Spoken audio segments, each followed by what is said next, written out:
नमस्कार। लोकसभा चुनाव किसी समय भी घोषित हो सकते हैं और इलेक्शन कमीशन खुद मार्च के पहले हफ्ते में जम्मू कश्मीर का दौरा करेंगे, जिससे वो फैसला करेंगे कि जम्मू कश्मीर में जो विधानसभा के चुनाव हैं वो कब उनकी तारीख कब घोषित की जाए। क्या चुनाव होने के लायक यहाँ परिस्थितियाँ हैं भी हैं या नहीं हैं। इन सब पे हम चर्चा करने के लिए मेरे साथ इस समय हमारे स्टूडियो में मौजूद हैं ये नवनीत कौर जी हैं, जो डोगरा स्वाभिमान संगठन से हैं। उनके साथ डॉक्टर गगन भगत है, ये नेशनल कॉन्फ्रेंस में है, ये पहले विधायक भी रहे हैं आरएसपुरा से। उनके साथ कपिल सिंह जी हैं, जो कांग्रेस से हैं, स्पोक्स पर्सन हैं उनके, और उनके साथ हैं भारतीय जनता पार्टी से सतीश शर्मा जी। मैं सबसे पहले सतीश शर्मा जी से ही शुरुआत करना चाहूँगा, क्योंकि केंद्र में सरकार भारतीय जनता पार्टी की ही है।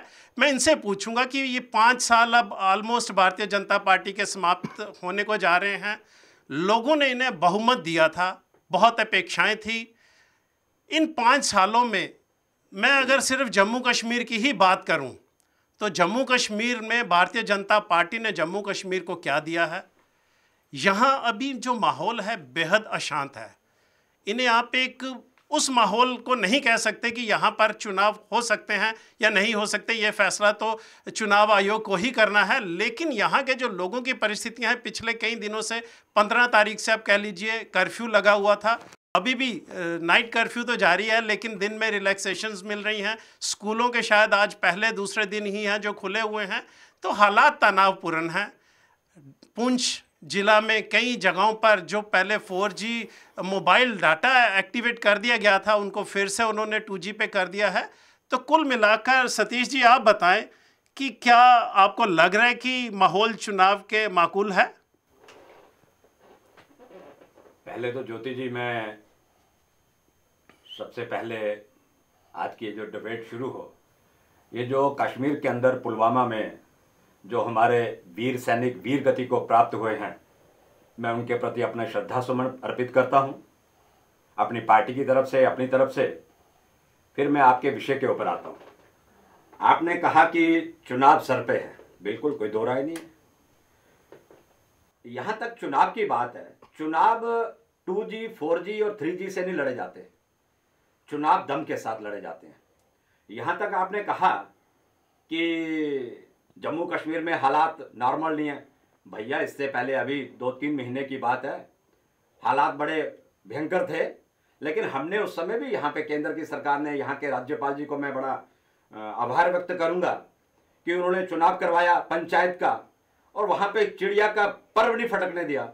तो चुनाव तो दम के साथ। अनंतनाग का चुनाव जो एक पार्लियामेंट सीट पे था, उसको क्यों नहीं करवा पाया। आप पर्टिकुलर विशेष को जगह का लेके चलिए तो नहीं, मैं अगर एक ही सीट की बात कर रहा हूं, अगर वहां का माहौल आपको नहीं अनुकूल लगा, अभी तक वहां पर चुनाव नहीं हो पाए, तो आप कैसे कह सकते हैं कि आप, ये तो यही बात हुई कि जिस मंशा को आप चाहेंगे वो चुनाव हो सकेंगे, जिसको नहीं चाहेंगे वो नहीं हो पाएंगे। ऐसा बिल्कुल नहीं होगा। चुनाव अपने समय के ऊपर होंगे, अनुकूल परिस्थितियों के अंदर होंगे, और हमें इस बात का विश्वास है। और जम्मू कश्मीर की जनता जो है, उसे नेगेटिव और पॉजिटिव दोनों को देखना आता है, और वो देख भी रहे हैं।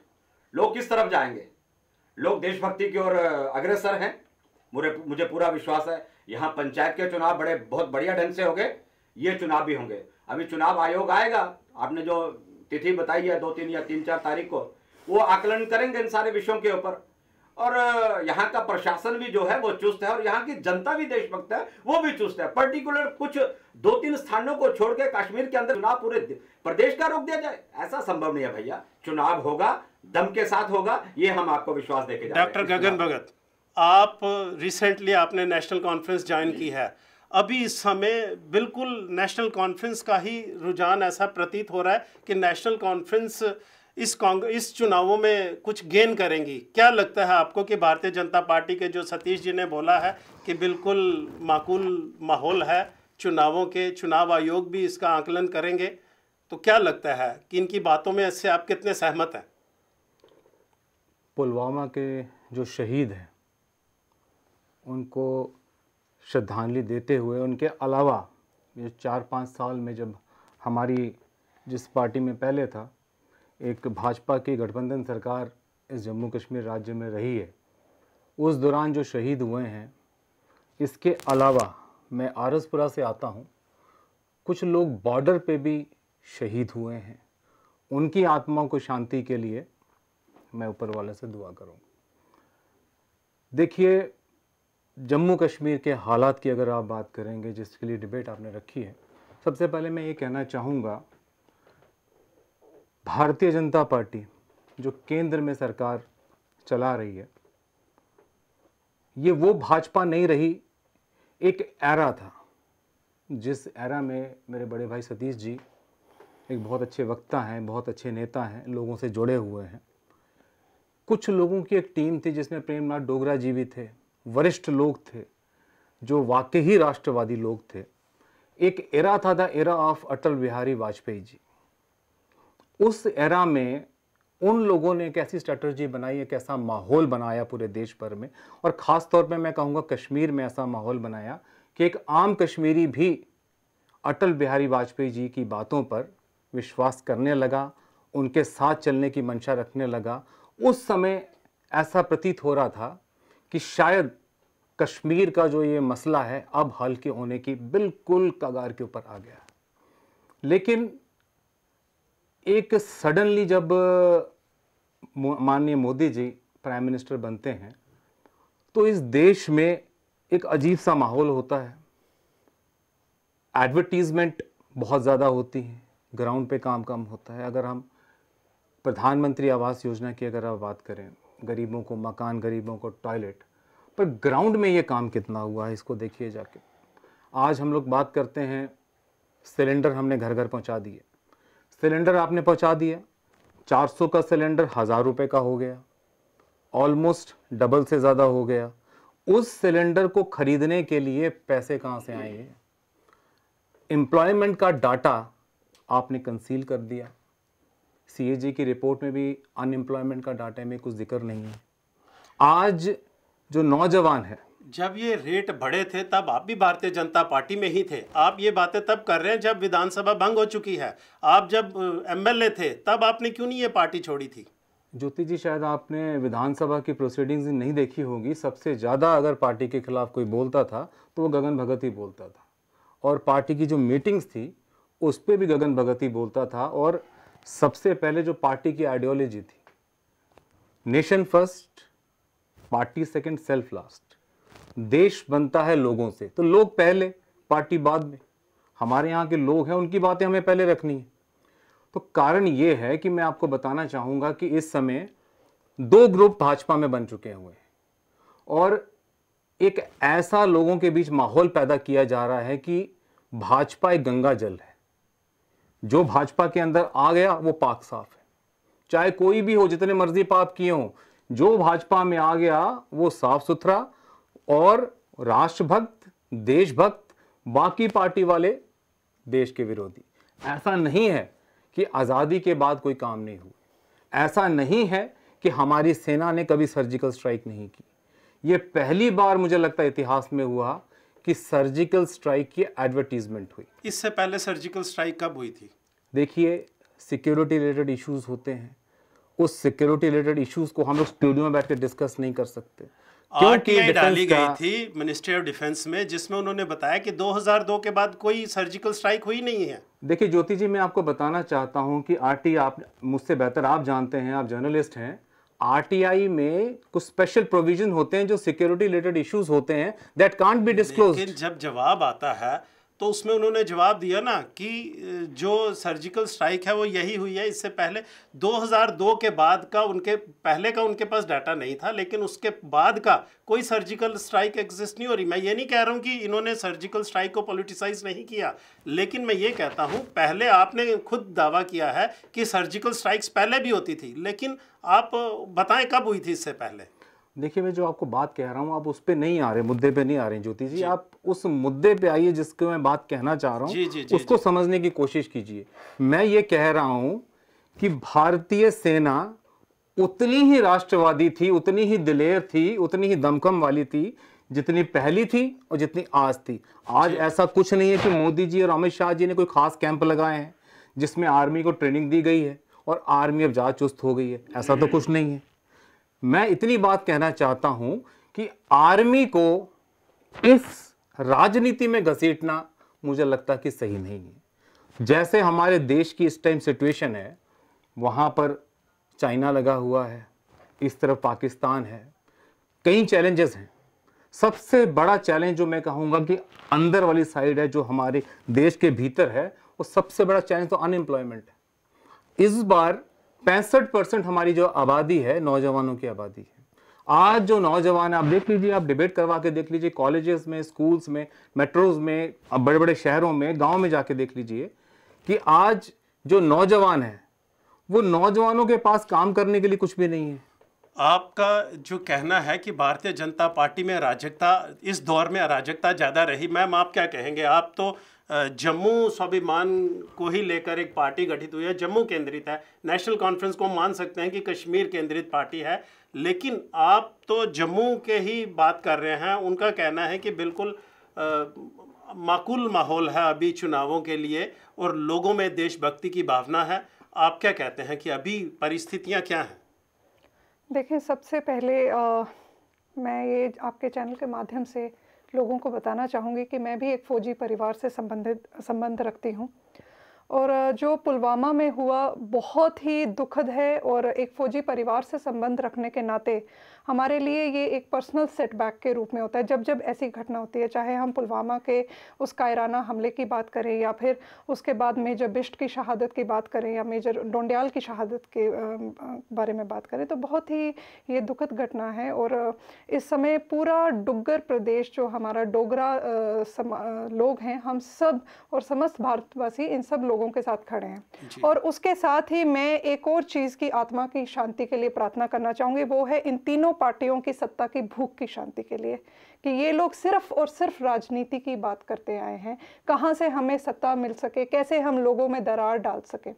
बात की इन्होंने चुनाव की, तो चुनावी माहौल ही इन्होंने तैयार कर रखा है भारतीय जनता पार्टी ने। देखें, जम्मू कश्मीर शुरू से ही डिस्टर्ब्ड स्टेट रहा है। इस हालात में 1990 के दशक से ही कई चुनाव हुए हैं और चुनाव होते भी आएंगे। जम्मू सूबा भी और कश्मीर सूबा भी इसके लिए तैयार है, और ये इलेक्शन कमीशन ऑफ इंडिया का इख्तियार है। इसके लिए किसी भी पार्टी का कहना कि हम चुनाव करवाएंगे, ये उनके पर्व्यू में नहीं आता है।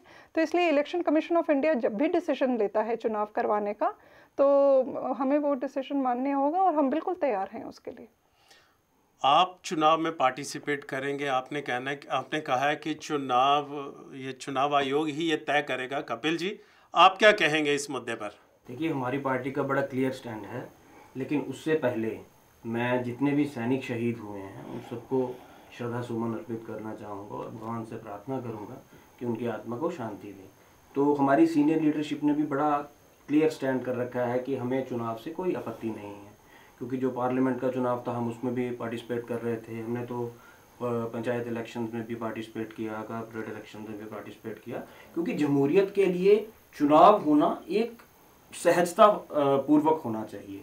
और डेमोक्रेसी में चुनाव से ही इलेक्टेड जो है लोग चुन के आते हैं, वो जनता की आवाज़ बन के आते हैं। और ये एक ऐसा प्रोसीजर है जिसके तहत हम जनता की आवाज़ को हर प्लेटफॉर्म पे पहुंचाने की कोशिश की जाती है, जनता की नुमाइंदगी होती है। लेकिन ये बात बिल्कुल सही है कि ये जो प्रोरोगेटिव है वो तो इलेक्शन कमीशन ऑफ इंडिया का है, कि जैसे ही वो अपने हिसाब से वो माहौल देखेंगे इस रियासत के अंदर, तो वो उस हिसाब से वो करवाएंगे। इसमें कोई पॉलिटिकल पार्टी की मुझे लगता है कि ज़्यादा से ज़्यादा किसी की राय ली जा सकती है, लेकिन डिसीजन तो उनका अपना ही रहेगा। डॉक्टर गगन, आप सिर्फ कश्मीर की ही बातें क्यों करती हैं? आपकी पार्टी आपके जम्मू के हितों के लिए क्यों नहीं सोचते हैं? कोई भी मुद्दा होता है, डॉक्टर फारूक की जो स्टेटमेंट होती है वो कश्मीर के लिए अलग होती है और जम्मू के लिए अलग होती है। वो ऐसी कंट्रोवर्शियल स्टेटमेंट्स क्यों देते रहते हैं? देखिए ज्योति जी, मैं बात बताना चाहता हूँ कि हमारे जम्मू कश्मीर के 3 खित्ते हैं, जम्मू, कश्मीर और लद्दाख।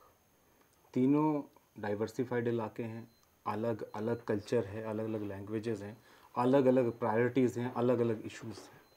आप जम्मू कश्मीर और लद्दाख को एक पैमाने पे नहीं माप सकते। जम्मू में डुगरों की आबादी ज़्यादा है, कश्मीर में कश्मीरियों की आबादी ज़्यादा है।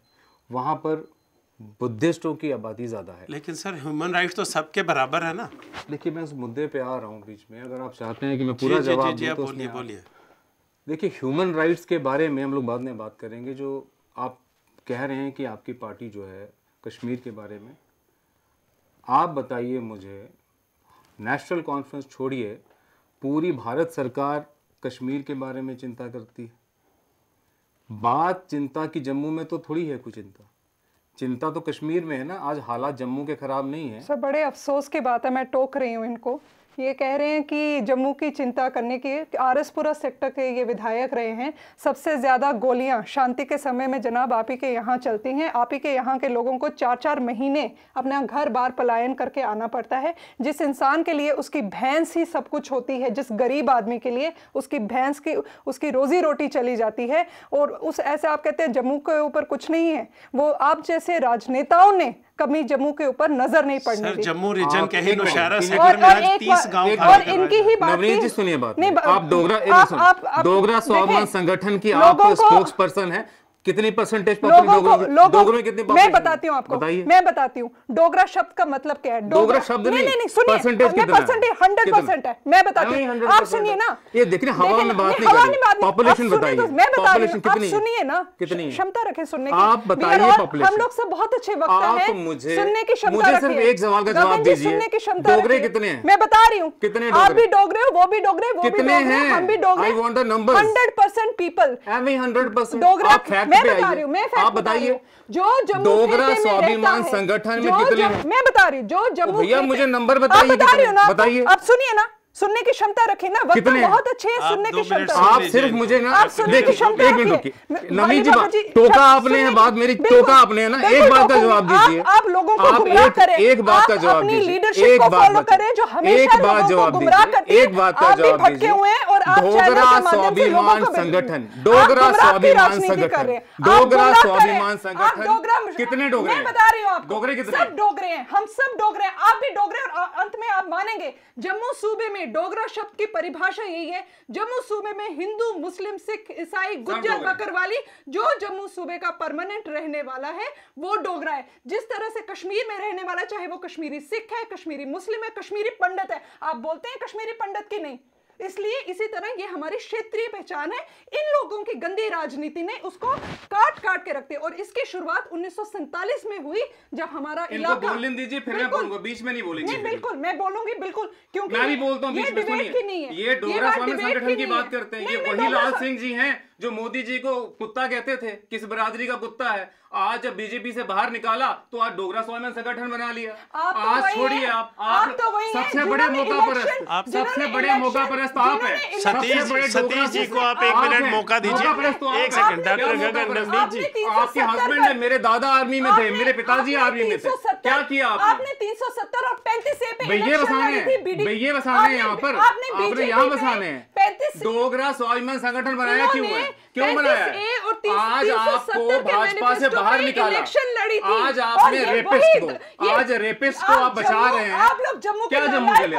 आप 1 सेकंड, राजनीतिक 2 फायदा लेने के मिनट। लिए। सतीश जी राजनीतिक आप बोलिए, आप बोलिए, आप 2 मिनट, 2 मिनट। राजनीतिक फायदा ले रहे सतीश जी हैं। आप 1 राजनीतिक मिनट। फायदा ले रहे हैं आप। मैं एक बात का जवाब, डोगरा, मेरा जवाब नहीं आया सर। ज्योति जी इनको पूछिए कि कितने डोगरे हैं? ये 35 डोगरे और कितने हैं? 370 पे बीजेपी के मैनिफेस्टो पे इलेक्शन लड़ी और गद्दारी करके बोले एनसी में जाति की 35 तो आप हैं, देंगे। कांग्रेस के बाद भाजपा, फिर डोगरा। इनके साथ है, आप इनके साथ है, पहले कांग्रेस में थे, फिर आप डिसाइड करिए। लाल सिंह जी तिवारी कांग्रेस में, देखिए हम यहाँ एक दूसरे पे आरोप प्रत्यारोप नहीं करेंगे। 4 पार्टियां तो लाल सिंह ने बदली हैं, 4 पार्टियां लाल सिंह ने बदली हैं। खुद का गिरबान झांकिए, खुद का गिरबान झांकिए, फिर बात करें आप किसी की। आप सतीश जी आप बोलिए, आपके पास तो है नंबर। 1 सेकंड मुझे दीजिए। आप मैडम एक मिनट, डॉक्टर गगन आप 1 सेकंड, बनी हुई है, आप बोलिए। डोगरों का नंबर ही नहीं है इनके मैं कह पास। रही हूँ, क्या नंबर है? 100% कोई 100% नहीं है। आप डोगरे आप सतीश जी को 1 मिनट दीजिए, आपको भी मौका मिलेगा, आप 2 मिनट चुप कीजिए। बकरी शेर आप घूमो, बकरी शेर लेकर घूमो आप।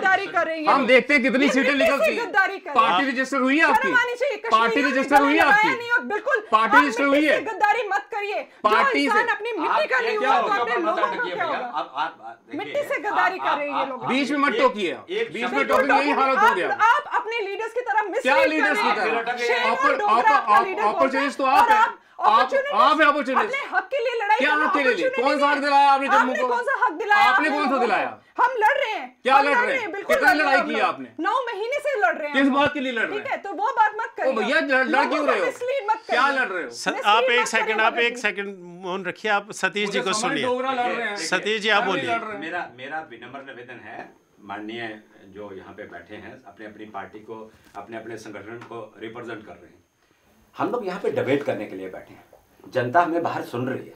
मेरा आपसे निवेदन है, कभी एक शब्द के ऊपर मत अटक जाइए भैया, प्रॉपर ढंग से आप डायलॉग में आइए ना।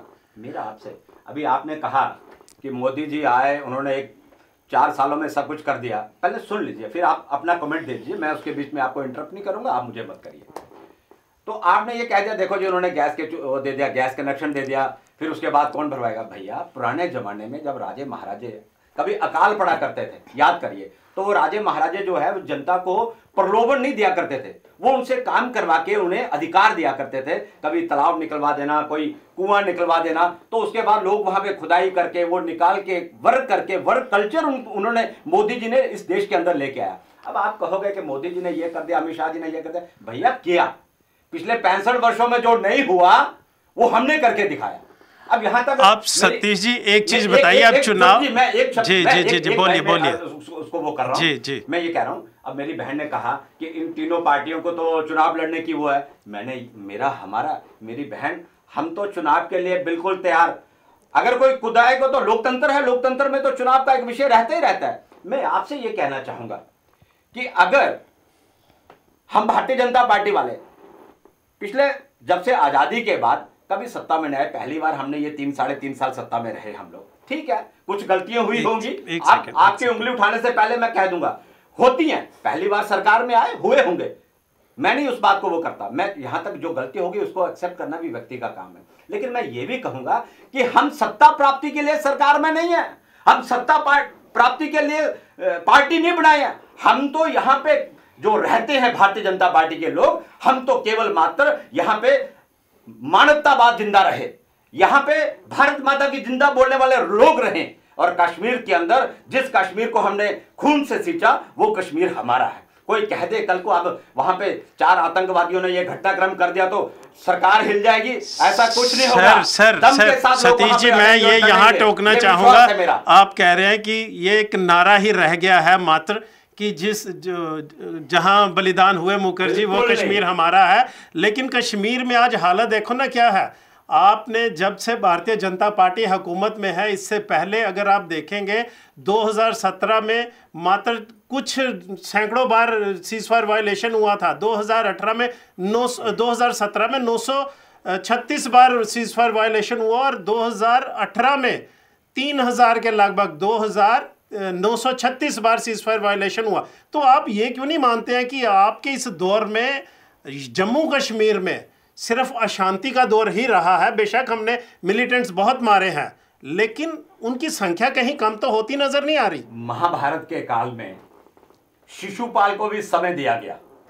सर, ये आपके पास आप 5 साल का समय आपको जब मिला है तो आपने उसी में करना। एक सेकंड में आपको रोकूंगा। आप सर कपिल जी हाथ बोल रहे थे, आप कुछ कहना चाहते हैं? होती है।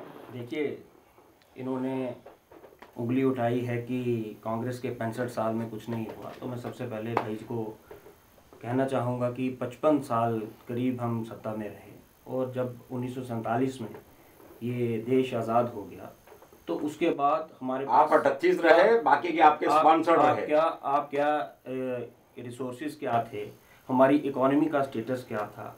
आज हम बात करते हैं कि हम दुनिया में 4थे नंबर की ताकत हैं, और सीना चौड़ा करके बोलते हैं और सीना पीट कर बोलते हैं। एक रात में तो नहीं हो गया ना। जब देश आज़ाद हुआ तब देश की इकोनॉमी क्या थी, इंडस्ट्रियलाइजेशन किसने लाया, इंफ्रास्ट्रक्चर डेवलप किसने किया, इस देश की एजुकेशन का जो बुनियादी ढांचा है वो किसने रखा।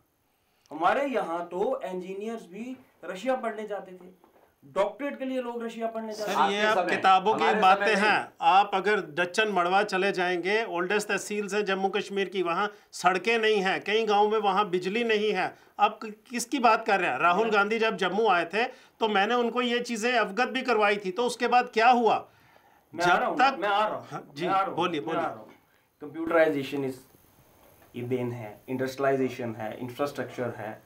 आज इतनी बड़ी भारतीय रेल है, उसका एक अपना एक इंफ्रास्ट्रक्चर है। आज हमारी इकोनॉमी जो है, हमारा देश का बजट जो है वो 18 लाख करोड़ के ऊपर चला गया है। वो धीरे धीरे 70 साल की ही मेहनत का फल सर है। स्कैम्स भी आपके दौर में बहुत रहे हैं। बताए ना, एक 2G भी स्पेक्ट्रम, खदानों की आप नीलामी, सर आप 2 मिनट इनको बोलने क्या नहीं हुआ? फिर मैं बंगाली ले लीजिए, का नाम लूंगा। ले लीजिए, बफोर, फेयरफैक्स, कॉफिन स्कैम, क्या क्या नहीं हुआ आपके समय में?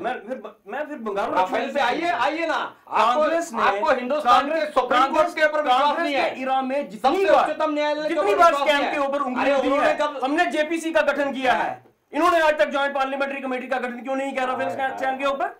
2G स्कैम में हमने किया, कोल स्कैम में हमने किया, क्या निकला माननीय वहां से? उच्चतम न्यायालय के क्या उसके निकला? ऊपर कोई नहीं है। जब उसने सीधा सीधा हमें कह दिया, आपको भी पार्लियामेंट कह दिया, संविधान का तो फिर आपको मंदिर है। विश्वास करना चाहिए। मोदी जी कैग ने कह दिया। सर पहले आप दिन- बताएं, आप चुनाव में किस मुद्दे को लेकर चुनाव लड़ेंगे जम्मू कश्मीर में? मैं अगर सिर्फ जम्मू कश्मीर पर ही सीमित रहूं तो ज़्यादा मेरे लिए दो तीन बेहतर है। चीजें भूल गया। आप 1 मिनट पहले इनको मैं एक बार पूछ लूं। जम्मू क्या है? जम्मू इसमें क्या है? एक सेकंड कपिल जी, एक सेकंड। प्लीज मुझे जी। वो जी, जी, skip हो जी। जाएगा, क्योंकि वो डेवलपमेंट की बात चल रही थी ना। इस देश को न्यूक्लियर पावर किसने बनाया? किसके इरा में बना? ये उपलब्धियां हैं यहाँ पर, कांग्रेस की उपलब्धियां हैं। ये तो इनको बताइए ना। 4.5 साल पहले इन्होंने एक मैनिफेस्टो बनाया, जब ये 2014 में सरकार में आए।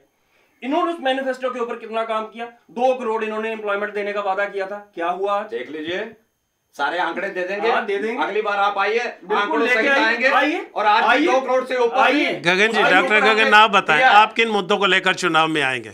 देखिए जी, सबसे बड़ा मुद्दा जो जम्मू कश्मीर को हॉन्ट कर रहा है इस टाइम, मैं नौजवानों की बात करूंगा। 65% पॉपुलेशन हमारे नौजवानों की अनएम्प्लॉयमेंट, कि किस प्रकार से हम लोग नौजवानों को रोजगार दे सकते हैं। क्योंकि जो अभी की केंद्र सरकार है, उन्होंने बिल्कुल भी कोई भर्ती रैली खासकर बॉर्डर एरिया के लोगों के लिए नहीं बनवाई है। आज आप देखेंगे एक चीज़, ये बात कर रही थी नवनीत जी कि बॉर्डर के लोग मर रहे हैं, तबाह हो रहे हैं, लोग आ रहे हैं। मैं बिल्कुल सहमत हूँ इन चीज़ से।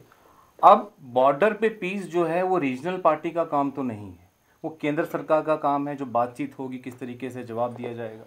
वहाँ पर जो बॉर्डर के लोग हैं वो कब से कह रहे हैं 5 मरला प्लॉट, 5 मरला प्लॉट, 5 मरला प्लॉट आज तक नहीं मिला। लेकिन मैं आपको एक बात बताना चाहूँगा, कश्मीरी पंडितों के लिए जगती में टाउनशिप बनती है, अभी कश्मीर में टाउनशिप बन गई है, उनके लिए मकान बनते हैं।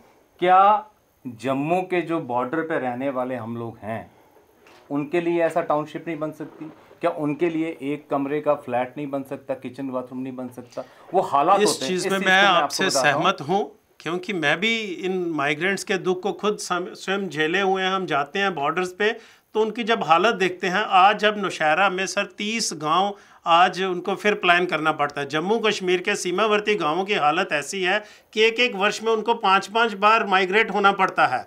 बेशक हम ये कहते हैं कि हम उनको सुरक्षित स्थानों पर लेकर जा रहे हैं, क्या घर जैसा सुकून मिल पाता है इन रिहायशी कैंपों में? इसमें देखिए कैंप है ना, माताएं बहनें बेचारी टेंट लगाकर स्नान करती हैं। अभी तक किसी भी केंद्र सरकार, मैं कांग्रेस को भी और भाजपा दोनों कटघरे में खड़ा करना चाहूँगा, जम्मू एक सौतेला बच्चा है, सौतेला बच्चा है। कोई भी बात करते हैं कश्मीर की बात करते हैं, जम्मू को हमेशा निगलेक्ट किया गया है। आप जैसे बात करते हैं कि नेशनल कॉन्फ्रेंस कश्मीर केंद्रित पार्टी, ऐसा नहीं है। तीनों खित्तों में हम लोग समान विकास की बात करते हैं। सर मैं आपको एक उदाहरण देता हूं। जब उमर अब्दुल्ला मुख्यमंत्री थे तो आपने चिनाब वैली देखी है, चिनाब रिवर है, वहाँ पर अक्सर एक्सीडेंट्स होते हैं, कई लोग चिनाब में गाड़ियाँ डूबती हैं, लेकिन उन डूबने वालों के लिए कोई डाइवर वहाँ नहीं अनुबंध पे भी बुलाए जाते हैं, अनलेस और अनटिल कोई बहुत बड़ा हादसा हो जाए। वहाँ पर एक मुश्ताक एक नाम का एक व्यक्ति है जो खुद ही एक बिना कपड़ों के, बिना चाकू सर लेकर वो वहाँ सारी सर्फिंग करता है। कोर्ट में हमने उनके साथ लड़ के उनको एक कॉस्ट्यूम प्रोवाइड करने की बात करी कि चलो आप डाइवर्स नहीं बुलाते, जो आदमी चिनाब में खुद ही गोताखोरी कर रहा है उसी को तो कम से कम एक डाइविंग कॉस्ट्यूम प्रोवाइड की जाए। कोर्ट ने उनके लिए पैसे भी सैंक्शन किए, लेकिन आपके दौर में उनको पैसे नहीं मिले। और एक कश्मीरी युवक मानसर लेक में जाके डूबता है तो मुंबई से डाइवर्स आते हैं।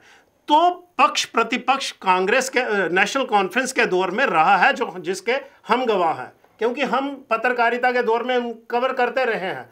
और आज भी जब उमर अब्दुल्ला ये टिप्पणी करते हैं कि कश्मीर के लोगों के लिए ये किया जाए वो किया जाए, वो जम्मू के लोगों के हितों की बात क्यों नहीं करते? देखिए, मैं आप भारतीय जनता पार्टी में थे, अभी आप कह रहे थे कि बड़ी वहां पर कोई डेवलपमेंट नहीं हुई, तो आप अपने दौर में क्या वहां पर आपने कोई इस तरह के जो बंकर्स थे वो डेवलप करने की बात करी? मेरी बात सुनिए जी। जो मेरा आरएसपुर विधानसभा क्षेत्र है वो बॉर्डर से लगभग 12 किलोमीटर दूर जी जी। जो सुचेतगढ़ कॉन्स्टिट्यूंसी है वो बॉर्डर के ऊपर है, लेकिन जब गोलाबारी होती है ना, ये सारे के सारे माइग्रेंट्स आरएसपुरा में आ जाते हैं, स्कूलों में आ जाते हैं जी। मैंने गवर्नमेंट के सामने, डिप्टी सीएम साहब आए थे, सीएम मैडम आई थी, मैंने कहा मेरे आरएसपुरा में कई स्टेट लैंड है, आप यहाँ पर टाउनशिप बनाइए, क्वार्टर्स मिलेंगे, ताकि उनको, खासकर आप देखिए गोलाबारी में केवल इंसान नहीं जानवर, क्योंकि हमारे वहाँ दुधारू पशु जो है वो यही है, खेती या पशुपालन, वो है ना, वो पशु छोड़ के जा सकते हैं ना वो हो सकता है। मैं वही आपसे पूछना चाहता हूँ ना, आपने क्या किया? आप भी तो एमएलए थे और रूलिंग पार्टी में थे। जी जी। आपने भी तो कुछ आपका सहयोग होना चाहिए था उन लोगों को। सहयोग ये है कि जब भी कभी ऐसे हालात बनते थे, डॉक्टर कमल अरोड़ा जो उस टाइम मेरे ख्याल से ऑपोजिशन के विधायक थे, वो और मैं, ये दो बंदे थे जो अरनिया टाउन के अंदर जाके, जो हमारा कूल है और अरनिया आसपास लगता है, हम लोग एसएचओ के साथ जाके जो बेचारे बुजुर्ग एक गाड़ी लेकर, एम्बुलेंस लेकर उन लोगों को निकाल रहे थे कि जो गोलाबारी में अरनिया टाउन में पहली बार वहाँ हुआ था, वहाँ से उनको निकाला। इसके बाद हम लोगों ने जितनी भी एम्बुलेंसेस थी वो बिल्कुल ऊपर खड़ी रखी, और डिस्ट्रिक्ट डेवलपमेंट बोर्ड की मीटिंग में ब्लड बैंक, ट्रॉमा हॉस्पिटल ये आरएसपुरा में सैंक्शन करवाया, ताकि बॉर्डर में जब भी, क्योंकि हालात पड़ोसी बहुत अच्छा है हमारा, ये हालात तो बॉर्डर में बने रहेंगे जब तक इसका कोई पक्का समाधान नहीं होगा। लेकिन मैं आपको बताना चाहता हूं, 5 साल तक केंद्र सरकार ने इतनी गंभीरता से पाकिस्तान से इशू नहीं उठाया। कारण ये है क्योंकि केंद्र सरकार जो है वो डेवलपमेंट के, नोटबंदी में, जीएसटी में बाकी और उलझी रही। कश्मीर को उन्होंने बिल्कुल भी ध्यान नहीं दिया। इस कारण क्या हुआ, कश्मीर के हालत बद से बदतर होते गए। और मैं आपको एक चीज़ बता दूं, कश्मीर में जो आज हालात हैं, इतने बुरे हालात हैं वहाँ पर कि टूरिस्ट का छोड़िए, वहाँ पर आम व्यक्ति का जाना मुश्किल है। और आप देखिए, एक जो पुलवामा में हुआ, it is a security lapse. उस सिक्योरिटी लैप्स को कितने तरीके से एक इमोशनल वे में इन्होंने सारा बम बम भोले, जब हुआ बम बम भोले जैसा एक इशू बनाने की कोशिश की। आप मुझे बताइए, कौन ऐसा व्यक्ति होगा पूरे देश में, कौन ऐसा व्यक्ति होगा जिसके लिए, सैनिकों के लिए, शहीदों के लिए सम्मान जिसके मन में नहीं होगा? वो इंसान ही नहीं है अगर जिसके मन में सम्मान नहीं। लेकिन अगर कोई व्यक्ति कहता है मैं ज्यादा दुखी हूं, मैं बहुत दुखी हूं, ये कह रहे हैं कि आप जब चुनाव लड़ेंगे तो ये माहौल शांत होगा? देखिए जी, माहौल शांत होने की बात नहीं, चुनाव देखिए, अब चुनाव की बात आप कर रहे हैं। माननीय गृह मंत्री ने पार्लियामेंट में कहा जो फोर्सेस हैं। आप किन मुद्दों को लेकर चुनाव लड़ेंगे, आप स्पष्ट में ये बताएं। स्पष्ट, सबसे पहले तो अनएम्प्लॉयमेंट है, अनएम्प्लॉयमेंट। दूसरा, हमारे इलाके में किसानी होती है। बासमती आरएसपुरा का हर जगह फेमस है। बासमतियों के लिए मंडियां, क्योंकि बासमती विलेज हमने बनाया, लेकिन हमें उसका कोई भी प्रॉपर तरीके से, केंद्र सरकार कह लें या राज्य सरकार कह रहे हैं, उन्होंने ध्यान नहीं दिया। किसानी हो गई। तीसरा, जो बॉर्डर माइग्रेंट्स आते हैं वहाँ पर, उनके लिए प्रॉपर तरीके की टाउनशिप। और सबसे बड़ी बात है, भर्ती रैलियां जो केंद्र सरकार की हैं, चाहे वो आर्मी की हैं, चाहे वो पैरामिलिट्री फोर्सेस की हैं, चाहे सतीश जी 1 मिनट, चाहे वो हमारे जम्मू कश्मीर पुलिस की हैं। दूसरा, जो पेंशन का एक बैकलॉग है जो 2009 से पड़ा हुआ है, क्योंकि जो पेंशन है ये केंद्र सरकार से आती हैं, और इस समय केंद्र सरकार से हमें कोई पेंशन नहीं मिली है। 2011 का SECC data, socio economic caste census जो डाटा है, अभी तक रिव्यू नहीं हुआ। हर एक डिपार्टमेंट की अपनी बीपीएल लिस्ट है, हर बंदा अपनी अपनी बीपीएल लिस्ट लेके घूमता है। आप पहली बार चुनाव लड़ने जा रही है आपकी पार्टी, क्या मुद्दे रहेंगे आपके? देखिए हमारे लड़ने जा रहे हैं पक्का? बिल्कुल जी, इसमें कोई शक नहीं है, कोई दो राय नहीं है, क्योंकि ये पार्टी किसी व्यक्तिगत उसके लिए, ये पार्टी किसी व्यक्तिगत उसके लाभ के लिए नहीं है, ये पार्टी लोगों की पार्टी है। यदि लोग इतने ही संतुष्ट होते आप सभी पार्टियों से तो आज शायद डोगरा स्वाभिमान संगठन नहीं होता। इनफैक्ट मैं तो मानती हूँ ये पार्टी नहीं, ये लोगों का गुस्सा है, क्योंकि अपना स्वाभिमान उन्होंने खोया इन तीनों पार्टियों के हाथों में। अब मैं आपकी बात पर आती हूँ। इन्होंने इनफैक्ट मुझे हैरानगी हो रही थी गगन जी की बड़ी बड़ी बातें सुनकर। बहुत सफाई से इन्होंने जो इनके नए हुक्मरान हैं, बुरा मत मानिएगा गगन जी, एनसी के जो नए हुक्मरान हैं उनको क्लीन चिट देने की कोशिश की, और सारा जो है किस्सा जो था, वेट जो था वो केंद्रीय सरकारों के ऊपर डाल दिया, चाहे वो कांग्रेस की सरकार रही हो या हो। देखिए थोड़ा सा मैं पीछे जाना चाहूँगी कि एक बात तो मैं इनकी शुक्रगुजार हूँ, इन्होंने मानी कि जम्मू सूबे के साथ हमेशा स्टेप मदरली ट्रीटमेंट हुआ, लेकिन स्टेप मदरली ट्रीटमेंट किया किसने? पहले तो वो घर से ही शुरुआत हुई। आपके ये जो अब्दुल्ला डायनेस्टी है 1947 में, इतिहास गवाह है, इतिहास की किताबें खोलिए, डॉक्यूमेंट्स खोलिए, हमारी फौजें जो आज जिसको आप पाकिस्तान ऑक्यूपाइड कश्मीर, वो भी इनकी पार्टी, वो पाकिस्तान ऑक्यूपाइड जम्मू एंड कश्मीर है। पहले तो इस चीज़ को हम लोग क्लियर कर लें। उसमें जब हमारी फौजें कूच कर रही थी, क्यों उस इलाके को हमसे काटा गया, क्यों फौजों को रोक दिया गया? पहली बात, आज की डेट में भी जम्मू सूबा जिसका 27,000 स्क्वायर किलोमीटर एरिया है, कश्मीर सिर्फ 16,000 स्क्वायर किलोमीटर, पॉपुलेशन में हम लोग ज़्यादा हैं, फिर भी हमारी सीटें कम हैं। तो स्टेप मदरली ट्रीटमेंट तो वहीं से शुरू हो गया, क्योंकि अगर उन इलाकों में कश्मीरी बोलने वाले लोग रहते तो आज भी वो इलाके हमारे साथ होते। पहली बात। दूसरी बात, इन्होंने एक और मैं इसी बात के साथ जुड़ती बात कहना चाहूँगी कि वहाँ जो इलाके थे वहाँ काफ़ी हद तक हमारे मुस्लिम भाई भी थे, लेकिन वही था कि वो लोग डोगरे मुसलमान थे। मैं डोगरा शब्द को फिर से बार बार आपके माध्यम से जो दर्शक देख रहे हैं, जो सुन रहे हैं, उनको परिभाषित करना चाहती हूँ कि ये कोई मेरी व्यक्तिगत परिभाषा नहीं है। मैं खुद सिख धर्म का परिपालन करती हूँ और बहुत गर्व से इस बात को कहती हूँ कि मैं भी डोगरा हूँ। जम्मू सूबे में रहने वाला कोई भी बाशिंदा है वो डोगरा है। ये हमारी क्षेत्रीय पहचान है, जिसको डिवाइड करने की कोशिश इन्हीं की पार्टी ने की 2011 में। मैं थोड़ा सा समय ले रही हूँ। अंग्रेजों के ज़माने से हमें एक डोगरा सर्टिफिकेट मिलता आया था, जिस इन्होंने बोला मेरे दादा आर्मी में थे और इनके वो, तो उस समय आर्मी में भर्ती के लिए डोगरा सर्टिफिकेट हिंदू को भी मिलता था, मुसलमान को भी मिलता था, सिख को भी मिलता था, गुज्जर, बकरवाल, राजपूत, ब्राह्मण या शेड्यूल का जो भी थे, जम्मू सूबे के रहने वाले थे, वो डोगरा सर्टिफिकेट था। 2011 में केंद्र सरकार ने जब उस सर्टिफिकेट को लागू करने की बात की, तब एनसी और कांग्रेस की गवर्नमेंट थी, जो इनके नए हुक्मरान बने हुए हैं, उन्हीं की गवर्नमेंट थी। उस ऑर्डर को अमेंड करवाया गया ये कहकर कि कहीं अनरेस्ट ना हो जाए वैली में, और डोगरा सर्टिफिकेट को पूरे जम्मू कश्मीर में लागू करने की बात की, जबकि इतिहास गवाह है कि डोगरा सर्टिफिकेट सिर्फ जम्मू के डोगरों को, बनहाल से लेके कठुआ, लखनपुर जो हमारा इलाका उधर है वहाँ कश्मीर पीओजे से लेके यहाँ तक। तो उसके बाद जो सेपरेटिस्ट हैं सैयद अली शाह जिलानी, उन्होंने ये थ्रेटन किया डेमोक्रेटिकली इलेक्टेड गवर्नमेंट को 2011 में कि अगर ये सर्टिफिकेट लागू हुआ तो हम अनरेस्ट करेंगे। और इनके हुक्मरान और वो जो 50-60 साल अपने गिना रहे थे ना, इन लोगों ने मिलके हमारा वो डोगरा सर्टिफिकेट लिया। अब इस बात को मैं यहाँ क्यों लाई? फिर इन्होंने, मुझे तो कुछ बोलने की जरूरत नहीं, मैं तो आम जनता की तरह हूँ। इन्हीं की बातों से अनएम्प्लॉयमेंट की ये लोग बात करते हैं।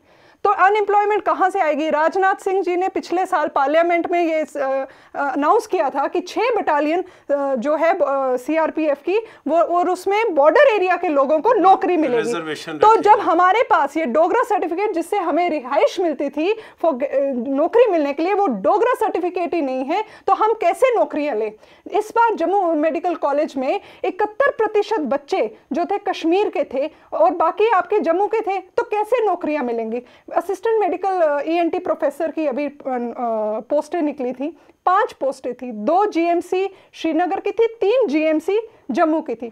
जो कश्मीर वाली जो 2 जीएमसी थी उनको मिली, अच्छी बात है, मिलनी चाहिए, उनका अधिकार है। जम्मू की जीएमसी में जो 3 पोस्टें थी उसमें से भी 2 आपने कश्मीर के लोगों को दी और जम्मू के 1 लोगों को दी। तो बेरोजगारी नहीं होगी तो क्या होगी? तो इसलिए सौतेला व्यवहार तो हमेशा ये लोग करते आए हैं। और एनसी की में इस खास तौर पे मुझे बड़ा दुख लगता है कि एनसी वो पार्टी है जिनको बड़ा शौक है ट्विटर पे खेलने का। शेम फॉर डोगरास, हर बार वो बोलते हैं शेम फॉर डोगरास। उस समय क्या उनको तीनों सूबों के हितों की याद नहीं आती? अभी हमें कुछ दिन पहले की बात है, जम्मू के साइंस कॉलेज में हमारे बच्चों पे लाठीचार्ज हुआ। क्यों? क्योंकि पाकिस्तान जिंदाबाद कहने वालों का विरोध किया, इसलिए लाठीचार्ज हुआ। कि उन्होंने तिरंगे को लिया, इसलिए लाठीचार्ज हुआ। कि भारत माता की जय बोली। बदलना है अगर नजरिया तो चलते रहिए बस वक्त के साथ। हम दिखाते हैं सबसे पहले, बेशक हो छोटी खबर या बड़ी। वक्त इंडिया, यही वक्त है। ब्रेक के बाद एक बार फिर स्वागत है आपका। हमारे साथ यहाँ भारतीय जनता पार्टी से, नेशनल कॉन्फ्रेंस से, कांग्रेस से और डोगरा स्वाभिमान संगठन से सभी मौजूद हैं लोग जो अपने अपने तथ्य पेश कर रहे थे, अपने अपने दावे पेश कर रहे थे कि किस तरह वो चुनावों में आएंगे। इसमें मैं अब इनसे एक प्रश्न ये पूछना चाहता हूं कि अब कश्मीर में जिस तरह अलगाववादी नेताओं की सुरक्षा में समीक्षा की गई है, कईयों की कटौती की गई है, किस तरह ये इनको वाजिब मानते हैं? मैं डॉक्टर गगन सबसे पहले आपसे पूछूंगा कि आप क्या मानते हैं कि उनकी सुरक्षा में कटौती होनी चाहिए थी, उनका सुरक्षा वापस ले लेनी चाहिए थी? देखिए, सुरक्षा का जो भी मसला होता है वो किसी इंडिविजुअल की जान है। अगर कोई भी व्यक्ति देश के खिलाफ बात करता है तो उसको सुरक्षा कैसे देनी? सबसे बड़ी बात है, गवर्नमेंट के खर्चे के ऊपर क्यों देनी है उसको? और उसको खतरा किससे है? देश के खिलाफ वो बोल रहा है, अगर देश के खिलाफ बोल रहा है तो खतरा पाकिस्तान से है। ये ड्रामेबाजी है, सिर्फ स्टेटस सिंबल है खाली, और अच्छा स्टेप है। लेकिन एक बात मैं कहना चाहूँगा आपको और कि इतना टाइम क्यों लगा दिया? 5 साल क्यों लगा दिए सुरक्षा वापस लेने में? क्या आपके पार्टी प्रमुख जो हैं वो इसको सही कदम मानते हैं केंद्रीय सरकार, राज्य सरकार का, कि उन्होंने अलगाववादियों की सुरक्षा हटा दी है? देखिए जी, यहाँ पर मैं अपने पार्टी प्रेसिडेंट को रिप्रेजेंट नहीं कर रहा हूँ। यहाँ पर मैं अपना पक्ष, ये मेरी व्यक्तिगत राय है जो अपनी व्यक्तिगत राय में रख रहा हूँ। अब उनका क्या पक्ष होगा वो मीडिया चैनलों के। कपिल जी, आप क्या कहते हैं? देखिए, एंटी नेशनल एक्टिविटीज़ के लिए पूरे देश में, पूरी स्टेट में कहीं भी कोई जगह नहीं होनी चाहिए। कांग्रेस का तो पूरा क्लियर स्टैंड है कि जो भी केंद्र सरकार, जो भी देश हित में जो भी डिसीजन लेगी, हम केंद्र सरकार के साथ उनके समर्थन में खड़े हैं। अगर सैनिक जो शहीद हुए हैं उसका भी हम पुरजोर से हमने मजम्मत की, उसके भी अगेंस्ट हमने बोला, और हम उनकी फैमिलीज के साथ भी खड़े हैं। लेकिन केंद्र सरकार जो भी देश हित में जो फैसला ले, मुझे लगता है कि वो फैसला कड़े से कड़ा होना चाहिए, उसमें कोई ढील नहीं होनी चाहिए। और मोदी जी को मुझे लगता है लोगों से यही एस्पिरेशंस और यही एक्सपेक्टेशंस रही होंगी आज तक। आप क्या कहेंगे? देखिए, मेरा भी यही मानना है कि जहाँ तक देश की सुरक्षा का सवाल है, ये अलगाववादी नेता जो अपने आप को हिंदुस्तानी ही नहीं मानते, तो हिंदुस्तानी जनता के जो खर्चा है उसके ऊपर इनको सुरक्षा मुहैया कराना ये कोई बहुत समझदारी का काम नहीं था। पहले तो इनको करवाई ही क्यों गई, इस पे गौर करने की ज़रूरत है। जो लोग 5 साल या 10 साल की बात करते हैं, ये सुरक्षा 5 साल की नहीं है, ये काफ़ी सालों से चली आ रही है। और जो केंद्रीय सरकार, देखिए जो हमारी भारतीय राजनीति है, एक और तथ्य मैं रखना चाहती हूँ कि राजनीति पहले पंचायत लेवल पे होती है, चुनाव होते हैं, उसके बाद राज्य सरकार होती है राज्य स्तर पे, और फिर केंद्रीय स्तर पे होती है। तो इन सब जो हमने ये डिसेंट्रलाइजेशन किया है, इसका कारण यही है कि एक सरकार जो ज़मीनी हकीकत है वो दूसरी अपने से ऊपर वाली सरकार को बताए। तो इसलिए मैं ये तथ्य इसलिए रहा कि जो ये सुरक्षा मुहैया कराएगी, इसमें राज्य सरकार, जो भी तथाकथित राज्य सरकारें थी, उनका बहुत बड़ा योगदान है केंद्र सरकारों को भी गाइड करने में कि आप इनको दीजिए, नहीं दीजिए। आज ये अपना दामन ऐसे नहीं झाड़ सकते इतनी आसानी से। अभी कल से लगभग 150 से 200 लोगों को हिरासत में लिया गया है कश्मीर में। उनके सामने महबूबा मुफ्ती ने भी उनको स्टेटमेंट दे दिया, वेदर यासीन मलिक को हिरासत में लिया गया या जमात इस्लामी को, उनके जो प्रमुख हैं उनको हिरासत में लिया गया है। महबूबा मुफ्ती उनके समर्थन की बात करती हैं। भारतीय जनता पार्टी के ही उसमें मंत्री रहे हैं सज्जाद लोन, उन्होंने भी ये कहा है कि जिस तरह का ये दमन चक्कर चलाया जा रहा है ये 1990 में भी शुरू हुआ था, लेकिन इसके नतीजे बिल्कुल विपरीत निकले। आप क्या कहते हैं कि ये क्यों कर रहे हैं इस तरह का, जो हिरासत में लिए जा रहे हैं कश्मीर में इतने ज़्यादा तादाद में? देखिए ज्योति जी, आपने जो प्रश्न किया है, मूल प्रश्न का उत्तर तो यही है कि जो भी आवाज़ देश के विपरीत जाएगी उस आवाज़ को दबाना तो चाहिए। ये प्रत्येक नागरिक का कर्तव्य भी है और उस सरकार का भी कर्तव्य है। यहाँ तक विषय आता है कि इन्होंने कहा कि विषय अच्छा है, सुरक्षा हटाए, ये मेरा निजी मामला है, मेरे भाई ने अभी कहा। तो कांग्रेस के भी कुछ मित्र ये कह रहे होंगे कि हाँ भाई, इनका तो यही तर्क है कि एक डोगरी में कहावत है कि तेरा नचदीदा लक हिलदा, पंजाबी में कह लो या डोगरी में कह लो। सुरक्षा हटा रहे हैं कि हाँ जी 5 वर्षों के बाद इनको याद कैसे आई। अरे भैया कुछ तो किया, कुछ तो क्रेडिट दो, कुछ तो हम लोगों ने करके दिखाया। आपने 70 वर्षों के अंदर कुछ नहीं किया, आप उनको सुरक्षा प्रोवाइड करते रहे, उनको सारी की सारी फैसिलिटीज प्रोवाइड करते रहे। दिल्ली के अंदर जाएंगे, होटल उनके लिए बुक है, गाड़ी उनके लिए कई तरह की बुक है। इशारा नेशनल कॉन्फ्रेंस को कर रहे हैं या कांग्रेस को? मैं दोनों पार्टियों की तरफ करूंगा, क्योंकि ये दोनों पार्टियां उस सरकार में विलीन थी, उनको सुरक्षा देने में, उनके प्रति गुणगान गाने में। तो मैं ये कहूंगा कि ये निर्णय जो है भारत सरकार का बिल्कुल अटल विश्वास है। बोलिए कपिल जी। कि ये बढ़िया एक निर्णय है भारत सरकार का। देखिए, सबसे पहले जम्मू कश्मीर में प्रजा परिषद हुआ करती थी 1947 में, जो उसके बाद अपने जनता पार्टी, भारतीय जनता पार्टी। तो जब जम्मू कश्मीर की फर्स्ट कॉन्स्टिट्यूएंट असेंबली का इलेक्शन था तो उस वक्त प्रजा परिषद ने बाइकआउट कर दिया। जब जम्मू के भविष्य चुनने की बात थी, आज ये जम्मू की, वो कहते हैं ना कि सरपंचगी ढूंढते हैं कहीं ना कहीं, तो जब जम्मू की नुमाइंदगी करने की बात थी तब इन्होंने जम्मू कश्मीर का इलेक्शन ही बाइकआउट कर दिया। उसके बाद श्यामा प्रसाद मुखर्जी, इतिहास गवाह है कि बेचारे लखनपुर में आके बैठे, 2 विधान 2 निशान के लिए लड़ते रहे, और उसके बाद यही लोग थे जो आप ही के सामने। मैं सिर्फ इस प्रश्न को मैं दोहराता फिर दोहराना हूं। ये बार-बार 70 साल की बात करते हैं ना, फिर मुझे भी 30 साल पीछे जाना पड़ता है, 40 साल। जी जी बोलिए। तो ये वही लोग हैं जो 2 विधान 2 निशान लेके हमारे बीच में, इन्होंने हलफ भी उठाया, ओथ भी ली, उसके बाद गाड़ियों पे 2-2 झंडे लगा के भी घूमते रहे। और 3.5 साल, पिछले 70 साल में इन्होंने पॉलिसी प्रोग्राम ड्राइंग रूम में बैठ के फ्रेम करते रहे, या नागपुर में होता रहा, या भारतीय जनता पार्टी के दफ्तर में होता रहा, हम सत्ता में आएंगे हम ऐसा करेंगे, हम सत्ता में आएंगे हम वैसा करेंगे। हम राष्ट्रवाद को लेके आए, राष्ट्रवाद को इस प्रदेश के अंदर। क्या प्रदेश के अंदर राष्ट्रवाद सर हमेशा से था। जब कॉन्स्टिट्यूशन बना, जम्मू कश्मीर, जब 1947 में देश आजाद हुआ, उसके बाद जब कॉन्स्टिट्यूशन बना तो कॉन्स्टिट्यूशन का विरोध करने वाले भारतीय जनता पार्टी और ये राष्ट्रवाद की इन्होंने बात की, इन्होंने राष्ट्रवाद की बात की। जनाब, जम्मू कश्मीर जिसको आप ताज, के बाद क्या पार्टी बनी, जो सवरकर ब्रिटिश एजेंट हुआ करते थे, जो सवरकर की औलादे हैं, उनके पास राष्ट्रवाद कहां से आएगा? जी बोलिए। ये राष्ट्रवाद की इन्होंने बात की। जम्मू कश्मीर जिसको ताज मानते हैं, ये है ही राष्ट्रवाद की वजह से।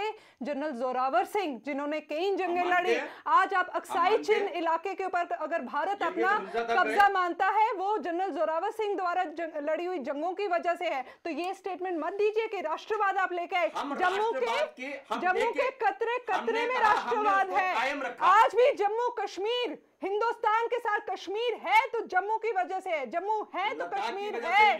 ये लद्दाख का इलाका तक, बाल्टिस्तान, स्कर्दू सब हम लोगों ने फतेह किया और जम्मू हिंदुस्तान में मिलाया। तो इसलिए ये मत डंका बजाए कि हम राष्ट्रवाद लेकर आए। हम अपनी परिभाषा कह रहे हैं। आपकी परिभाषा राष्ट्रवाद की डिफरेंट है। जब इन्होंने केंद्र में सरकार बनाई और उसके बाद जहां राज्य में भी सरकार बनाई, 2014 के हालात इनसे कहिए ना बहाल करवा दी थी, वही करवा दी। डॉक्टर गगन बड़ी बातें कर रहे हैं, लेकिन 2014 के हालात तो बहाल करवा दी। मैं कहना चाहता हूँ 1924 में जब राष्ट्रीय स्वयंसेवक संघ बना, 25 में उन्होंने सबसे पहले ये कहा कि ये तिरंगा हम नहीं मानते, हमारा भगवा झंडा है। इस देश को के झंडे को मानने का सबसे पहले इनकार कर किसी ने की, गुरु गोलवलकर ने की। उन्होंने कहा हम तिरंगा नहीं मानते, और इसी कारण आरएसएस को बैन कर दिया गया। और आज ये नेशनलिज्म का सर्टिफिकेट और नंबर 1 नंबर 2 पहले पता कर दिया हो, पहले संघ चालक जो थे डॉक्टर केशव बलिराम हेडगेवार थे। तो जो भी हो, हेडगेवार जो भी हो, सर तथ्य ना देना इनकी आदत है। मेरे मतलब है क्या है, इनकी आदत है तथ्य ना देना। पहले भैन जी नूर सुन लो, बोलिए। मैं उनकी बात का जवाब दे रही हूँ। ठीक है, तो बात नेहरू की तबाही के कारण मैं आपको बता रहा हूँ, प्रदेश के ये हालात है। एक चीज देखिए, एक मुकुल राय चिट स्कैम का मेन अपराधी बीजेपी में अमित शाह ने ज्वाइन करवा दिया, मतलब गंगा नहा लिया वो साफ सुथरा, वो कुछ नहीं। आज आप बताइए, कांग्रेस मुक्त भारत पता कैसे कर रहे हैं ये लोग?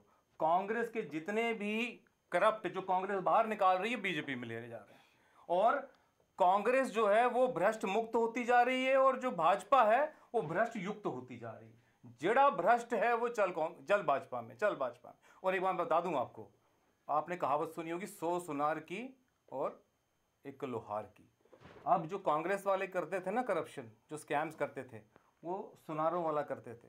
जो भाजपा ने करप्शन किया ना, वो लोहार वाला करप्शन किया, जबरदस्त मारा है। सबको 2-2 मिनट देना चाहूंगा सिर्फ ये जानने के लिए कि जम्मू कश्मीर के हालात जो आज है वो उसकी वजह क्या चुनावों है? के बारे में आप कहना पहले मैं चाहूंगा। इनसे पूछता हूँ, मैम आप बताएं जम्मू कश्मीर के जो हालात है, आपने सिर्फ 2 मिनट में बताना है कि उनके जिम्मेवार कौन है। सर मेरे हिसाब से जम्मू कश्मीर के जो हालात शुरू से रहे हैं 1947 से अभी तक की बात करें, उसका एकमात्र कारण ये है कि जम्मू सूबे को सबसे पहले इग्नोर किया गया। सीटों की बात में एक बैलेंस बनाकर नहीं रखा गया राजनीति में। कुछ सत्ता के भूखे लोग, डायनेस्टी, जिनको इन्होंने, मेरे कुछ मित्रों ने ज्वाइन भी किया है, जम्मू के ही लोगों ने ज्वाइन किया है सत्ता, उन्होंने हमेशा लोगों में बांट के रखा अपने लोगों में। बार बार इस डिबेट के दौरान कहती आई हूँ, लोगों को मिसगाइड करते आए हैं हर तथ्य पे। उन्होंने चाहे 1987 में बात करें, जब सलाउद्दीन चुनाव जीते अमीरा कदल से और उनको हरा दिया गया, और वहीं से टेररिज्म का कहते हैं एक बीज पड़ा। तो ये लोगों को हमेशा जो मिसगाइड करने की राजनीति है, दोगलेपन की राजनीति है, और जम्मू के हितों को ना देखने की जो राजनीति है, ये बहुत बड़ा कारण है। आज कोई भी केंद्र सरकार या राज्य सरकार जम्मू, लद्दाख और कश्मीर को बराबर दर्जा दे, जैसे इन्होंने बोला कि हमेशा स्टेप मदरली ट्रीटमेंट दिया गया है, मैं शुक्रगुजार हूँ इनकी, इन्होंने इस बात की तो अगर बराबर का ट्रीटमेंट देंगे तो ये समस्या का समाधान हो सकता है। कपिल जी आप बताएं, जो हालात हैं वो कौन जिम्मेवार है, किन कारणों से जम्मू कश्मीर के आज हालात हैं? देखिए, मैंने पहले भी जिक्र किया कि 2014 में जब नेशनल कॉन्फ्रेंस कांग्रेस की सरकार थी, जब हमने स्टेट, जब भारतीय जनता पार्टी सत्ता में आई, राज्य में भी आई, सेंटर में आई, तब आपको भी पता है, आप तो मीडिया से बिलोंग करते हैं, आपको तो पता है तब हालात क्या थे, तब मिलिटेंट्स किलिंग्स कितनी थी, और इन 4 सालों में हमारे कितने सैनिक शहीद हुए। एक्सट्रीम आप अगर काउंटिंग करेंगे तो मुझे लगता है कि पिछले 15-20 सालों का 4 साल में ही इन्होंने इतनी शहादत इनकी ही सरकार में हुई है। तो बातें बड़ी बड़ी करना एक अलग बात है, जमीनी सतह पे आप क्या दे रहे हैं, आपने जम्मू के लिए क्या किया? IIT मैं आपकी बात को थोड़ा काटना चाहूँगा। एक बार तब उस समय आपके दौर में DGP थे कुलदीप हुड्डा जी जम्मू कश्मीर के, उनकी अपनी स्टेटमेंट्स हैं कि उन्होंने जो भारत और पाकिस्तान के मध्य एक ट्रेड शुरू हुआ था पुंछ रावलाकोट मार्ग से, तो वहाँ पर जो स्कैनिंग मशीन्स लगी हुई हैं वो प्रॉपर स्कैनिंग मशीन्स नहीं है, ट्रक स्कैनर्स नहीं है, उनकी कॉस्ट कोई अधिक नहीं होती थी, लेकिन उन्होंने उनकी रिकमेंडेशंस के लिए कह रहे हैं कि मैंने 1 ट्रक लगभग डॉक्यूमेंटेशन की है, लेकिन मुझे केंद्र सरकार की तरफ से कोई वाजिब जवाब नहीं आया। जब हम हुर्रियत या सेपरेटिस्ट की बात करें, उनको किसी को पकड़ना चाहते थे तो यूनियन गवर्नमेंट की तरफ से निर्देश आ जाते थे कि इनको कुछ नहीं कहना, इनको पकड़े हुए भी आदमी हम छोड़ देते थे, ये उनका कहना है। आप अगर किसी को फ्री हैंड मिल रहा है तो वो किसी के कत्लेआम क्यों करेगा? मैं भारतीय जनता पार्टी ने बेशक 250 आतंकवादी पिछले वर्ष मारे थे, उससे पिछले वर्ष उनकी संख्या लगभग 203 थी इनके सरकार में। आर्मी ने जो सिक्योरिटी फोर्सेस थी, लेकिन मैं इस दौर की मैं बात कर रहा हूँ। भाजपा ने कोई स्पेशल ट्रेनिंग नहीं दिया, ट्रेनिंग नहीं दी, मैं मानता हूँ। आप क्या कहेंगे जी, किसने? देखिए, ये जो प्रश्न आपका आया ना कि यहाँ पे इस दौर में या ये हालात कैसे बने। मेरे भाई साहब कह रहे थे कि इन 4 वर्षों के भीतर ही सब कुछ हो गया। यासीन मलिक हमने तैयार किया, शब्बीर शाह हमने तैयार किया, हुर्रियत हमने तैयार की। उनको भैया 30 वर्षों से आप पाल रहे थे, काहे को भूल जाते हो ये सारी बातों को? और तो आपका कहना है कि जो इन्होंने पाले थे आपके दौर में हम उनको बिल्कुल स्नब करेंगे, फिर इतना लाइन पे लगाएंगे। हालात अगर आएंगे तो कैसे ठीक हो गए है, हैं? नहीं तो उसका अंजाम भुगतना पड़ेगा। देखिए आप इतनी बड़ी कठोर वारदात निर्णय हो लेना गई पड़ेगा। सतीश जी, इतनी बड़ी वारदात हो गई, लगभग 45 से अधिक हमारे जवान मारे जाते हैं एक ही हमले में। वो कैसे हो गए इस कदर? अगर आप में इतनी सख्ती कर रखी थी तो कैसे उनको इतना बड़ा मौका मिल गया? देखिए ज्योति जी, एक सारे ये मैं मानता हूँ। अब इन्होंने, मेरे भाई लोगों ने भी कहा सिक्योरिटी लैप्स है, तो होगा कुछ ना कुछ इसमें। अब यहाँ पे इतना बड़ा ये सारा सिस्टम जो है, इसको टाइम लगेगा थोड़ा ठीक करने में। कितना? हम लगे हैं, 5 साल हो गए सर। आपको विश्वास लोग अब आपसे जवाब मांगेंगे। आपको इस सरकार के ऊपर विश्वास, यही सरकार है भाई साहब जो निर्णय लेती है कि आर्मी के जवान अब बाई रोड नहीं जाएंगे, बाई एयर जाएंगे। यही सरकार निर्णय लेती है। अब इन्होंने लगा दिया एक आरोप, नहीं साहब वो इतनी वो कैसे गए, वो बाई रोड कैसे गए? अरे भैया आपको सब पता हो रहा है कि बताइए ना, जो कमांडर, जो सीआरपीएफ कमांडेंट ने जो लेटर लिखा है हमें सुरक्षा कारणों से हमें बाइयर लेके जाइए, तब आप क्यों नहीं लेके? घिसी पिटी बातों को छोड़िए, इतने जवानों की शहादत होने के बाद आप उनको बाइयर लेके जा रहे हैं। तो लिया भैया, जो पहले ये निर्णय लिया, ये निर्णय लेने की क्षमता राजनाथ सिंह और नरेंद्र मोदी के बीच में है, वो उन्होंने करके दिखाया। हमने आर्मी के हाथ बिल्कुल खोल के रखे हुए हैं। अगर उधर से एक गोला आए तो इतने गोले ठूस। पहले क्या आर्मी के हाथ बंधे हुए थे? पहले आर्मी के हाथ बंधे हुए थे। 4 साल पहले इन्होंने हाथ बांध के रखे थे, अभी 2 दिन पहले बोले। इस देश की गवाही की ना, उसका प्रत्यक्ष प्रमाण है। आप कहना चाह रहे हैं ना, 30 वर्षों तक आपने हुर्रियत के नेताओं को बांध के रखा, आपने आतंकवादियों को सहारा दिया। आपने बड़ा अच्छा प्रश्न किया इनसे कि क्या हालात है। मैं इसकी एक एग्जांपल देना चाहूँगी। जो ये पुलवामा अटैक हुआ, ये सिक्योरिटी लैब्स की दुहाई दे रहे हैं ये सब लोग। मैं आपके चैनल के माध्यम से, जनता कुछ लोग जानते भी होंगे कि यहाँ क्या हुआ कि कॉन्वॉय जा रही थी और एक सिविल की गाड़ी आती है SUV और वो टक्कर मारती है जिसमें RDX होता है, जिसके कारण ये इतना बड़ा हादसा होता है। सवाल ये पैदा होता है कि आज से 3 साल पहले कोई ऐसा रूल नहीं था कि कॉन्वॉय में सिविल गाड़ी चले, तो अचानक से सिविल गाड़ी को क्यों अलाउ किया जाता है? तो वो इसलिए हुआ कि 3 साल पहले, मैं आपको याददाश्त ताज़ा 2-3 साल पहले की बात है कि एक मारुति गाड़ी आ रही थी, उसने 3 सिक्योरिटी बैरिकेड क्रॉस किए। सेंट्री, आर्मी के सेंट्री ने उसको ललकारा। जब वो नहीं रुका तो उसने फायर किया जिसमें ड्राइवर की मौत हो गई। उसमें बहुत हाई तौबा मचाई PDP NC ने ह्यूमैनिटेरियन ग्राउंड पे। नतीजा, वो आर्मी का जो सिपाही है वो आज भी तिहाड़ जेल में है। आर्मी कमांडर को पब्लिकली माफ़ी मांगनी पड़ी और SOP जो स्पेशल ऑपरेटिंग प्रोटोकॉल होता है उसमें तब्दीली कर दी गई ताकि सिविल मूवमेंट अलाउ कर दी में। और आपने पूछा ये क्यों? क्योंकि बीजेपी उस समय क्यों नहीं बोली जब उन्होंने PDP से गठबंधन किया, जिनकी विचारधारा अलग थी। जब ये SOP में चेंज हुआ उस समय बीजेपी कहाँ थी? नंबर 1।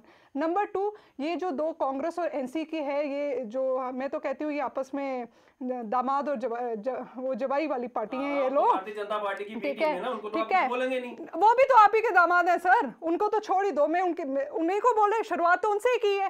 ठीक है, 1900 जब भी ये लोग, आजकल इनका तकिया कलाम है कि गठबंधन फेल हुआ है, गठबंधन फेल है। जब भी इस राज्य में सरकार बनी NC के साथ, कांग्रेस के साथ ही बनी, गठबंधन फेल। 87 में जब मिलिटेंसी का दौर आया तब कहाँ थे आप लोग? क्यों आप लोगों ने इंतमाओं की गोद सूनी होने दी? ये मेरा सवाल है आप सबसे। और बार बार मैं ये कहती हूँ कि ये दोगलेपन की राजनीति खत्म करें, हम अपने आप से सच्चे बने, इसकी जरूरत है। भाई साहब टाइम मिलेगा? बोलिए सर प्लीज। या ये आप बोलिए। सुनिए, आप इतने इनसिक्योर क्यों हो रहे हैं? सच्चाई बोल रही हूँ इसलिए मैं बता रहा हूँ। सच्चाई चाहे कुछ नहीं, शुद्ध ड्रामा। आप बोलिए। शुद्ध ड्रामा कहते हैं ना जिसको, शुद्ध ड्रामा। केड़ा ड्रामा? ये डोगरा स्वाभिमान का शुद्ध ड्रामा। वो कहते हैं ना घड़ियाली आंसू। आप कह रहे हैं हो गया, ये हो गया, वो हो गया, ये हो गया, एवं ड्रामेबाजी लाई थी। अब आप देख लो जाकर, खाम खा लोगों के इमोशन से फायदा उठा रहे हैं। मैं आपको बताता हूं क्या है। सबसे बड़ी बात है, केंद्र में कोई भी रहा हो, जम्मू कश्मीर में कोई भी रहा हो, आज जम्मू कश्मीर ये मार्केट है। SRE, सिक्योरिटी रिलेटेड एक्सपेंडिचर, जिसका कोई ऑडिट नहीं होता। और इसी कारण ये जो मार्केट है ना, इस मार्केट से, जिसको कश्मीर कहा जाता है, इस मार्केट से पाकिस्तान, अलगाववादी, जम्मू कश्मीर के पॉलिटिकल लोग या बाकी ब्यूरोक्रेट्स, भारतीय लोग, बाकी सारे लोग, ये सारे बेनिफिटेड होते हैं। ये जो मार्केट है इसको हम लोग को एक बड़े प्रोस्पेक्ट में देखना पड़ेगा। कभी भी कश्मीर का जो मसला है ना इतनी आसानी से हल नहीं होगा। जब हमारे जवान शहीद हो रहे थे तो हमारे माननीय प्रधानमंत्री जी अरब के प्रिंस के साथ जाम लगा रहे थे, ठीक है ना, जाम मतलब शरबत का जाम लगा रहे थे, और देश का जो झंडा, कितनी शर्म की बात है, इतना बड़ा शोक था, तिरंगा शोक नहीं हुआ, तिरंगा नीचे नहीं हुआ, पूरे देश को राष्ट्रीय शोक नहीं माना गया। इतने बड़े लेवल के ऊपर इतने टाइम के बाद इकट्ठा शहादत होती है लेकिन शोक नहीं मनाया गया। और नंबर 2 देखिए, आज इस चीज़ को मैं मानता हूँ, इस चीज़ को मैं मानता हूँ कि जो प्रेजेंटेशन है भारतीय जनता पार्टी की वो कांग्रेस से बेटर है। प्रेजेंटेशन आप कहेंगे ना, वही शराब नई बोतल में, प्रेजेंटेशन जो है वो भाजपा की बेटर है। क्यों? क्योंकि इन्होंने एक्सपर्ट्स रखे हुए हैं जो बकायदा होर्डिंग से लेकर ट्विटर पे लेकर सोशल मीडिया पे, खत्म होने दीजिएगा बात, खत्म होने दीजिएगा, उसको प्रॉपरली हैंडल कर रहे हैं। लेकिन ऑन ग्राउंड रियलिटी भाई साहब बड़ा कुछ और है। जम्मू कश्मीर की रियासत की अगर बात करें ना, तो ये आज़ादी के बाद महाराजा हरि सिंह जी से लेकर जितने भी रूलर्स रहे हैं उनके दौरान जो जम्मू कश्मीर के हालात थे वो हालात आस्ता डिटेरियोरेट होते गए। क्योंकि कभी भी केंद्र सरकार ने जो यहाँ पर लोग लगे थे, ब्यूरोक्रेट्स, मैं तो कहूँगा सभी लोगों ने अपना अपना टाइम निकाला और चले गए। आज यूथ है, अनएम्प्लॉयड यूथ है। जल्दी से आप मैं वाइंड अप कर रहा हूँ इसको। मैं आज चुनाव की बात कर रहे हैं, आज ये कह रहे हैं गवर्नर साहब बहुत बढ़िया काम कर रहे हैं, गवर्नर साहब बहुत अच्छा कर रहे हैं। इसका मतलब जो पहले गठबंधन सरकार थी भाजपा की वो अच्छा काम नहीं कर रही थी, एडमिट हो गया ये तो, कि गवर्नर साहब आए उन्होंने अच्छा काम किया। एक बात देखिए, जो जे.एंड.के बैंक में बैकडोर एंट्री थी, गवर्नर साहब ने उंगली उठाई उसके ऊपर, हाँ भाई ये बैकडोर एंट्री थी, उसके बाद क्या हुआ? नंबर 2, नगरोटा में जमीन कांड था, जहां हुआ थोड़ा सा हाईलाइट हुआ, उसके बाद क्या हुआ? यहां पर मसले उठते लेकिन दबा दिए जाते हैं। मैं आपको अभी बता रहा हूं, भाजपा केवल बात कर रही है। और सबसे बड़ी बात मैं बताऊं, केंद्र में दमदार लीडर हैं भाजपा के, हैं, लेकिन जो स्टेट लीडरशिप है ना, ये बिल्कुल ही थर्ड क्लास। जो स्टेट लीडरशिप में इस टाइम लोग बैठे हुए हैं वो बिल्कुल नहीं चाहते निकम्मे नंबर 1 के, नलायक नंबर 1 के, जिनको ABCD नहीं पता और आज ये पूरा स्टेट चला रहे हैं। मैं आपको बताऊंगा, एक देखिए, कश्मीरी पंडित, जहां पर एक भी सीट नहीं मिली है, आपने 2 MLC बना दिए उनके। दूसरा, चुनाव की बात कर रहे हैं आप, अनंतनाग में चुनाव नहीं करा पाए आप, एक चीज। सेकंड, अभी कुछ दिन पहले ऑल पार्टी मीटिंग बुलाई जाती है और मोदी जी कहते हैं 1 नेशन 1 इलेक्शन, 1 नेशन 1 इलेक्शन। आज जब पार्लियामेंट्री इलेक्शंस आ रहे हैं और जम्मू कश्मीर में विधानसभा के चुनाव है, इकट्ठे क्यों नहीं करवा रहे? खर्चा आधा हो जाएगा, एक चीज। नंबर 1, ये लोग भाजपा वाले लोग कह रहे हैं हमने चुनाव कराना नहीं, क्योंकि माहौल नहीं है। माहौल क्यों नहीं है? क्योंकि आप लोग डाउन हो अभी। ये चाहते हैं शायद केंद्र में हमारी सरकार बन जाए, उसके बाद माहौल बन जाए, फिर हम अच्छा परफॉर्म कर लेंगे। आज इस बात का जवाब दीजिए। आज मॉर्निंग में SAC ने ये कहा हम 6 MLC बनाएंगे, 4 पंचायत के कोटे से और 2 म्युनिसिपैलिटी के कोटे से, और उसका इलेक्टोरल बोर्ड कौन सा होगा? पंचेस, सरपंचेस, काउंसलर्स, यही होगा ना इलेक्टोरल बोर्ड। तो वो लोग कहाँ रहते हैं? वो लोग तो जम्मू कश्मीर में रहते हैं ना, वोट डालने तो वहीं से आएंगे। जब वो लोग वोट डाल सकते हैं अब तो आम समय का अभाव है। मैं थोड़ा, अब कपिल जी आप बोलिए, क्या बोलना चाहेंगे इस? देखिए, भारतीय जनता पार्टी की सरकार 4 साल रही, 4.5 साल के करीब केंद्र में रही, 3.5 साल के करीब जम्मू कश्मीर में भी रही। एक तरफ से ये कहते हैं कि इलेक्शन के लिए माहौल ठीक नहीं है, दूसरी तरफ से ये मानने को तैयार नहीं है कि हमने पिछले 3.5-4 साल में हालात को बिगाड़ने का काम किया है। तो सबसे बड़ी बात यह है कि पिछले 3.5-4 साल में ये सच्चाई है कि जम्मू कश्मीर के हालात बिगड़े हैं। ये चाहे आप मीडिया फ्रेटर्निटी से पूछ लो, चाहे सिविल सोसाइटी से पूछ लो, चाहे किसी राजनीतिज्ञ से पूछ लो, किसी से भी पूछ लीजिए। और अमित शाह जी खुद बोल के गए परेड में जब उन्होंने अपना भाषण दिया तो अमित शाह जी ने ये माना कि हम जम्मू के लिए कुछ नहीं कर सके, हम भाई जम्मू के लिए कुछ नहीं कर सके। तो अब ये कैसे कहते हैं कि हम जम्मू के लिए दोबारा कुछ करने जा रहे हैं? एक मीडिया के लिए बोलना चाहते हैं। अब मैं इसको, आप बोलिए 1 मिनट में जो कुछ बोलना चाहिए। प्रश्न किया बीच में, अभी कांग्रेस के मित्र हमारे कह रहे थे, मैं एक और बात आपसे कह दूं, ये जो इंसिडेंट सारा हुआ है, पुलवामा को हुआ, जितने भी हमारे सैनिक शहीद हुए, पहली बार किसी अगर राष्ट्रीय पार्टी ने निर्णय लिया कल अमित शाह जी जम्मू के बीच आकर उन सब शहीदों को श्रद्धांजलि देंगे, आपकी पार्टी ने ऐसा किया। फिर आप कहते हो कि ये कार्यक्रम हम बना रहे हैं, पार्टी ये भारतीय जनता पार्टी की सरकार के कारण ये सब कौन सा इलेक्शन टाइम। चलिए अब मैं समय आप बोलिए, बिल्कुल 1 मिनट में लास्ट। बिल्कुल संक्षिप्त में बोलना चाहूंगी क्योंकि मैं चाहती हूँ ये संदेश दर्शकों तक पहुंचे। ये दोगलेपन की राजनीति में एक छोटी सी मिसाल देना चाहूंगी। 4 जनवरी का दिन था, हम लोग एक धार्मिक फंक्शन में गए थे जहाँ तकरीबन 4-5 हज़ार सिख समुदाय के लोग गुरुद्वारे के अंदर बैठे हुए थे, गुरु गोबिंद सिंह जी का प्रकाश उत्सव मना रहे थे। वहाँ डॉक्टर फारूक अब्दुल्ला आए, मैं अकेली नहीं थी, 5,000 व्यक्ति और थे और बाहर पता नहीं शायद लाखों में संख्या थी। साहब बोलते हैं कि आप हमारे को वोट दें, हम छठी सिंहपुरा की जांच करवाएंगे। तो मैं उनसे ये पूछना चाहती, इनके पार्टी के लोग हैं, कि ये दोगलेपन की राजनीति को खत्म करिए। जब 2005 से 9 तक सरकार थी तब जांच क्यों नहीं की? क्यों ये ड्रामा कर रहे हैं इमोशंस बेचने का, जिसके ये बात कर रहे हैं? आरोप और प्रत्यारोप का दौर इसी तरह जारी रहेगा। आज हमारे साथ जो भी मेहमान आए थे, मैं उनका बहुत शुक्रगुजार हूं कि उन्होंने अपनी अपनी राय रखी है। बेशक वो वाद विवाद में थी, परिवर्तित भी हुई, लेकिन फिर भी एक माहौल बना जिन्होंने अपने विचारधारा रखी। लेकिन मैं फिर भी बताना चाहूँगा कि अभी जम्मू कश्मीर के जो हालात हैं वो बहुत चिंतापूर्वक हैं, और जो भी पार्टी केंद्र में आती है या राज्य सरकार में आती है, उनका पहला दायित्व ये है कि एक लॉन्ग पेंडिंग इशू है जम्मू कश्मीर, इसको दिल से सुलझाने का प्रयत्न करें, ताकि सिर्फ जम्मू कश्मीर के आवाम ही नहीं, जो सीमावर्ती लोग हैं, जो सबसे परेशान रहते हैं, उनकी भी समस्याएं सुलझें। नमस्कार।